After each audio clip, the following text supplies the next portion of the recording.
En este momento vamos a hablar acerca de unos temas de legislación laboral.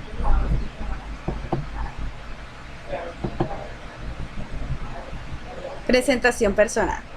Mi nombre es Lice Joana Machado, tengo 24 años, estudio ingeniería industrial, soy una persona activa, participativa, me gusta leer y me gusta trabajar en equipo.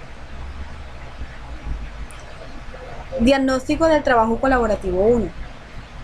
En el trabajo colaborativo 1 ocupé el rol de asesora de reclutamiento.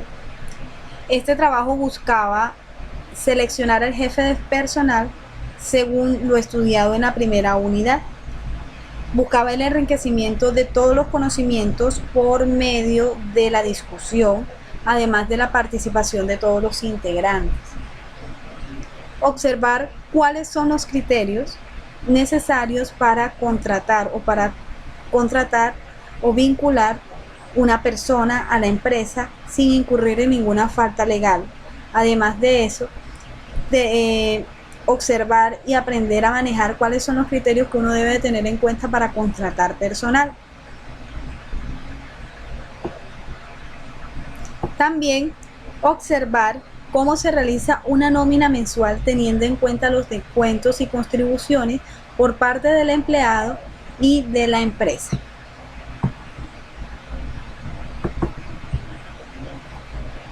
El salario y los elementos constitutivos. El salario es la remuneración recibida por el trabajador como contraprestación directa del servicio que él presta. Este puede ser pagado en moneda o en dinero o en especie. Las características del salario. El salario tiene que ser pago por periodos.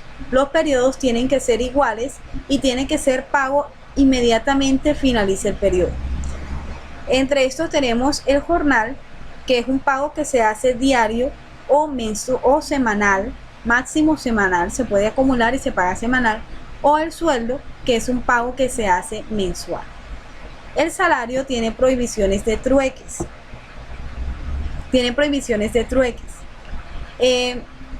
Hay la estipulación de moneda extranjera. Esto quiere decir que si una persona trabaja para una empresa extranjera y esta le paga con moneda extranjera, puede exigir que se haga el cambio a moneda nacional. El lugar y el tiempo de pago. El pago debe realizarse en las instalaciones donde trabaja el trabajador, o las instalaciones donde se realiza el trabajo. No se puede realizar nunca un pago en lugares de recreación. Salario sin prestación de servicio. Este sirve cuando se realiza un pago anticipado, en el caso que el trabajador lo requiere. El salario es irrenunciable, es decir, no se puede renunciar al salario y tampoco se puede ceder. Sin embargo, el salario sí puede servir para garantía cuando el trabajador lo necesite. Trabajo igual a salario. Esto quiere decir que por cuanto trabajemos, así vamos a recibir. Es decir, si el pago es por unidades laborales o unidades de trabajo, si por unidad me pagan 2.000 pesos, si yo hago 20 unidades, mi pago será equivalente a los 2.000 multiplicado por 20. La falta de estipulación. Esto quiere decir que si no se ha llegado a algún acuerdo acerca del pago en la contratación, el trabajador recibirá el dinero que se pagaba constantemente en ese trabajo. Es decir, si anteriormente se le pagaba al trabajador 20.000 pesos, a nuestro nuevo trabajador le vamos a seguir pagando la misma cantidad, que son 20.000 pesos. Elementos constitutivos del salario. El salario está constituido por los siguientes elementos: primas, sobresueldos, bonificaciones habituales, pagos suplementarios, comisiones, pago por días de descanso. Como el concepto de salario lo dice, es todo lo que recibe el trabajador como contraprestación por un servicio prestado.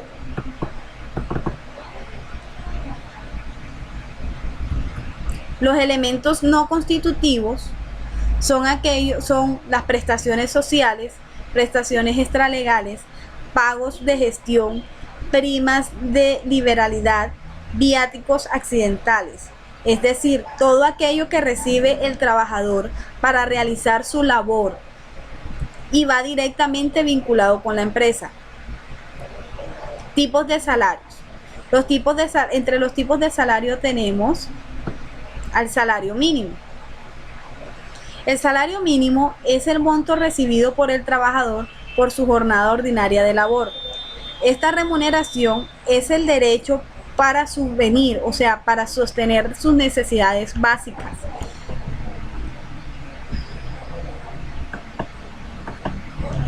El salario en especies. El salario en especie constituye toda remuneración por contraprestación de servicio que recibe el trabajador dada en bienes, en alimentación, manutención, vestuario. Y esta, cuando no se estipula,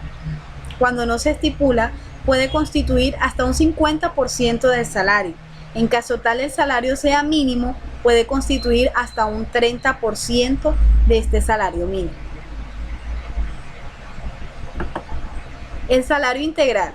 El salario integral es aquella remuneración que tiene incluido el pago ordinario, las prestaciones sociales, los recargos extraordinarios. En los recargos extraordinarios incluimos horas extras, recargos nocturnos, entre otros, las primas legales y extralegales, cesantías, subsidios y suministros en especie. Este salario integral no incluye vacaciones, es decir, que aunque el trabajador reciba un salario integral, va a tener derecho a sus vacaciones. Si no las tiene, no tienen tiempo, tiene que tener la remuneración por vacaciones. Este debe estar compuesto mínimo por 10 salarios mínimos más el 30% que corresponde a las prestaciones sociales. Es decir, que no hay salario integral porque tenga menos de 10 salarios mínimos. La retención y deducción y compensación del salario. El salario mínimo no es embargable, exceptuando a favor de cooperativas, es decir, cooperativas que estén legalmente constituidas, aclaro. Es decir, que si una persona se afilia a una cooperativa, la cooperativa puede realizar el descuento mensualmente sin ningún problema, siempre y cuando ésta sea legalmente constituida. En el caso del embargo de alimentación. En los casos de embargo de alimentación, el juez dará y dictaminará el porcentaje que se tiene que descontar del sueldo del trabajador. Se puede descontar hasta un 50% del salario. Otro punto, el patrono no puede descontar del salario en caso tal haya alguna dificultad o problema falta en la que incurra el trabajador, que tiene que ser paga por remuneración, no puede ser descontada sin que el trabajador lo autorice. El CRE. El CRE es el impuesto sobre renta para la equidad.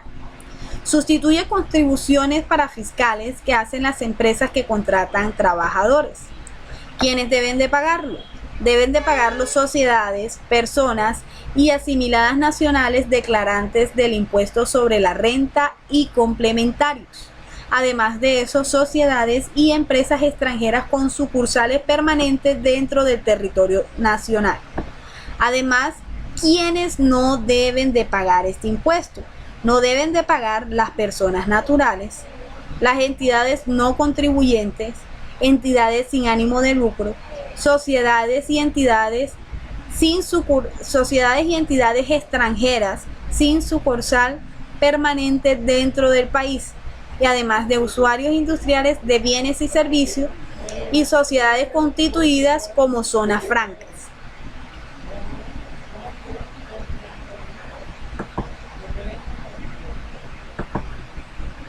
Conclusión. La legislación es una herramienta que nos ayuda a administrar, manejar y establecer buenas bases para la relación empleado y jefe. Las normas son regulaciones que nos permiten establecer límites de comportamiento y responsabilidades a las partes que constituyen una empresa, garantizando el bienestar y el equilibrio entre las partes. Muchas gracias, espero que haya sido